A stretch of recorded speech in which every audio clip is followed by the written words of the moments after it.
congratulate the Arewa Consultative Forum for shouldering the mantle of leadership through the thick and thin of the last 25 years. It has not been easy. It could not have been easy anyway. The vagaries of time, the complexity of human affairs, and the intricacies of the post-Ahmadu Bello Northern Society have thrown up enormous challenges. That the SCF has kept its head above water and remain a key player in Northern affairs is no easy task. Absolutely not. I salute the courage and resilience of the SCF leadership, many of whom have departed to the great beyond. May their souls rest in peace, and may God shower his mercies on them. Amen. Let us reflect on the past to plan for the future. ACF has a history. Anniversaries are not only for celebrating achievements. They are also periods of reviews and reflections on the objectives and vision of organizations. The SCF anniversary should, therefore, be an occasion to reflect on the formation of this premier Northern platform and evaluate its impact. As some of you here will recall, when we came into government following the 1999 general elections, we met a divided North. There were numerous platforms, prominently the Turaki group around the late President Shehu Shagari, a group around the late Dr. Shola Saraki, and yet another around the late Abdurrahman Okene, and yet another, the Middle Belt Forum. The first thing we did was to try to unite the North. To start the process, therefore, I consulted widely and set up a team of senior citizens led by the Emir of Ilorin, His Royal Highness Ibrahim Sulu Gambari, to go around the length and breadth of the North, inviting these different groups to come together under one platform. It was not an easy task, but I am glad we were able to coalesce into one united platform under the chairmanship of General Yakubu Gawan and the executive chairmanship of late MD Yusuf. Subsequently, great Northerners like Chief Sunday Ahoni chaired the executive board of the SCF. Much of the evolution of the SCF may have been documented, and since the leadership and some of the key actors are here with us, I shall allow them to educate us on how the SCF fared in the last 25 years of its existence. For my part, I would like to turn to an issue that has remained important and which we all need to continue to work on, because it is at the very root of the strength of the North, and that is Northern unity. SCF formation and Northern priorities. Just before I dive into this topic, I thought I should provide the context of the SCF formation so that we can see it in its proper perspective. The SCF was formed not only to unite the North, but also to use the unity to propel development.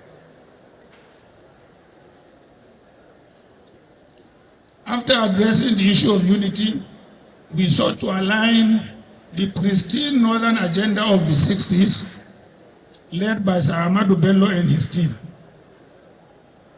In his address to the joint session of the Northern House of Chiefs and House of Assembly in Kaduna in 1961, The Premier of the Northern region tried to define tasks ahead of the North at their time. He said, among other things, and I quote, Sir Ahmadu Bello, "We have our natural resources, our cattle and other livestock. We shall use trained manpower and modern methods to assist our people in improving these resources. To grow 2 bundles of corn when one grew before. To increase our export crops. To conserve the fertility of our soil. To bring water and with it farming and prosperity to arid areas which before produced little or nothing." That was Ahmadu Bello. He further added, and I quote, "We must therefore ensure through regional government and native authorities that we have peace and stability in the region, that we produce the atmosphere of progressive confidence which will allow our education to develop our agriculture, to flourish our industry, to expand, and investment to take place."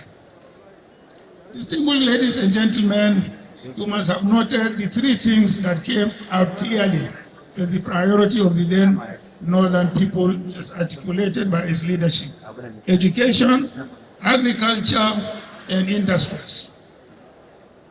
By 1999, these priorities did not change. They only acquired a new significance. Hence, we focus on these 3 important issues.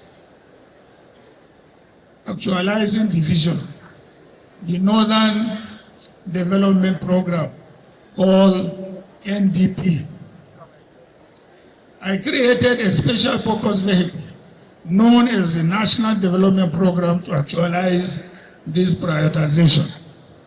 We set up a Northern educational project under the chairmanship of Professor Abubakar, supported by educationists like Mr. Tom Mataimaiki, Mayashi, and facilitated by Dr. Hamid Boboyi, then director of Arewa House. The team first went round to take stock of the state of our education in the North and found it to be in shambles. We had to start a program to revive our education, including rewriting of educational manuals, inspection manuals, and running a series of capacity building programs for teachers and educators across the northern states. We tried to restore the dignity of teachers and the teaching profession by instituting various motivation awards, such as a long service award, which late Malam Yahya Gusau won. By the end of our first term in office, many states had doubled their enrollments and boosted their transition rates. These records should be there in Arewa House here in Kaduna. I hope you are developing a digital, storage facility, for the historical records we have in Arewa House. You are? Good. The National Development Project in Abuja was pursuing many things, but focusing on agriculture. Experts in agriculture were brought together to reformulate a new agricultural policy and make direct input in the Federal Ministry of Agriculture. The focus was to multiply yields, fix agricultural value chains, and address the issues of climate change. We then turned our attention to industries. We took a survey of northern industries, establishing the production status and the enduring challenges. It is worth sharing some of the major obstacles: energy, poverty, finance, access to raw materials, and multiple taxation. Amazingly, 2 decades later, we appear still to be where we were. We held a series of meetings between NEPA then, the only source of energy, and our northern manufacturers in Kaduna, negotiating to have more electricity to our industries to boost production and provide jobs for our young people. All in vain. The records of all this should be with the Arewa House NDP. Your Excellencies, distinguished ladies and gentlemen, I am saying this in retrospection, not to lament, but to wake us up from our complacency and to be able to build on this and the previous efforts of others in our constant quest to build the North. We must not and cannot afford to stagnate. We must pursue the unlocking of our potentials with renewed vigor and stamina for the benefit of our prosperity. A call for Northern unity. Let me now return to the important issue of our unity, which has always been in discussion. I hardly need to remind us about the old but profound adage, united we stand and divided we fall. The major issue with our unity is our failure to manage our diversity. The North is not the most diverse part of the world. Ladies and gentlemen, China, for example, has 56 different ethnic groups. By far the most diverse nation in the world is India, which is home to an astonishing 2,500 distinct ethnic groups. Yet these countries have been able to manage their diversities and to make concrete strides in development. We should try and borrow and live. Why can't we do better? Our pristine Northern leadership has always recognized and admitted to our diversity. In a speech, Sir Ahmadu Bello gave at a dinner party in Los Angeles in 1960. He said, and I quote, "Northern Nigeria is a large and heavily populated country, full of vitality and promise. In such a large country, there is inevitably a great deal of diversity. But in this diversity, as in our great country, lies our strength," end quote, Sir Ahmadu Bello in Los Angeles. 65 years later, we should be thinking of how to make our diversity work for our development. We must muster both the courage and the political will to overcome the many obstacles to our unity which we know of. Some of the obstacles that we may not know very well are the subtle and sophisticated subversion by our adversaries, who are constantly working to drive a wedge between us, up to fabricating stories and capitalizing on our fears of the other, using technology to sources of discomfort. Their target is our God-given wealth. We have seen the Democratic Republic of Congo, and we must not relent. We need to have a leadership with the ability to accommodate various ethnic and religious groups, in whose hands all can feel safe, and who will be fair and equitable in the distribution of natural resources as well as other opportunities in the country. Perhaps we should remind ourselves of the warning given by Sir Ahmadu Bello himself on Self-Rule Day, 15th March 1960. And I quote, "If we remain united, there is nothing this region cannot accomplish. Therefore, let me give a solemn warning against those who try to break this unity for their own selfish ends. They set tribe against tribe, Christian against Muslim, people against their chief." And I quote. Now, I believe we are all gathered here today to also focus about the future of the North. Distinguished ladies and gentlemen, as I begin to conclude, I need to raise another important issue, the future of the North and its people. What kind of future do we wish to leave behind? Considering the world of the 21st century, where knowledge is the greatest capital, how will the North survive without quality and purposeful education? Looking at our demographics, what is our vision of the future.